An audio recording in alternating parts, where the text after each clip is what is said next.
नमस्कार, मैं हूं करतार सिंह राजपूत। आप देख रहे हैं जी मध्य प्रदेश छत्तीसगढ़ का यूट्यूब चैनल।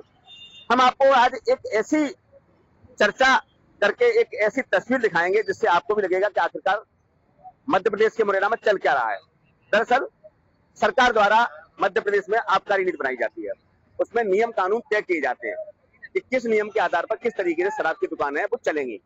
लेकिन यहाँ खुलेआम आबकारी अधिकारी शराब ठेकेदारों की मिली भगत से धज्जियां उड़ाते हुए दिखाई दे रहे हैं। मामला ऐसा है कि जब शराब की दुकानें दी जाती हैं, उनकी चतुर सीमाएं लोकेशन ऑफ शॉप तय की जाती है, लेकिन यहाँ ऐसा नहीं होता। चतुर सीमाएं उस समय तय की गई, लेकिन बाद में अधिकारियों की मिली भगत से वो चतुर सीमाएं लोकेशन ऑफ शॉप बदल दी गई। सबसे पहला मामला आता है, एक दुकान क्रमांक 2 थी जो कि वो अंबा बाईपास पे थी, उसे वहां से मनमाने तरीके से रामनगर चौराहे पर ला दिया जाता है।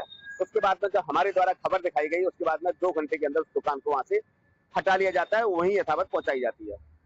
आबकारी अधिकारियों को लगा कि इनके पास शायद एक दुकान की जानकारी, अन्य दुकानों की जानकारी नहीं है। लेकिन हमने जैसे ही वो खबर दिखाई, हमारे पास तमाम फोन आए कि सर, मुरैना में आबकारी नीति का खुलेआम धज्जियां उड़ाई जा रही है। यहाँ जो अधिकारी हैं, यहाँ की मुरैना वृत्त की निधि मैडम, वो पैसा लेकर, ऐसा आरोप लोगों ने लगाया, तो पैसा लेकर चतुर सीमा उनको तय कर रही है। आरोप इसलिए भी सिद्ध होता है कि आखिरकार चतुर सीमा किस आधार पर, किस नियम के तहत चेंज की गई। फिर दूसरी बात आती है, मुरैना में एक पोखर है, तो वहां पे एक दुकान थी इस्लामपुरा पर। उस दुकान को वहां से उठाकर जो बालाजी पैलेस वाली सड़क है वहां ले आए, वो खुलेआम वहां चल रही है, उसका कोई प्रतिबंध नहीं है। तीसरी दुकान मेरे ठीक पीछे है, यह दुकान जो मुरैना का स्टेडियम है वहां संचालित की जाती है, दुकान क्रमांक 5 है ये।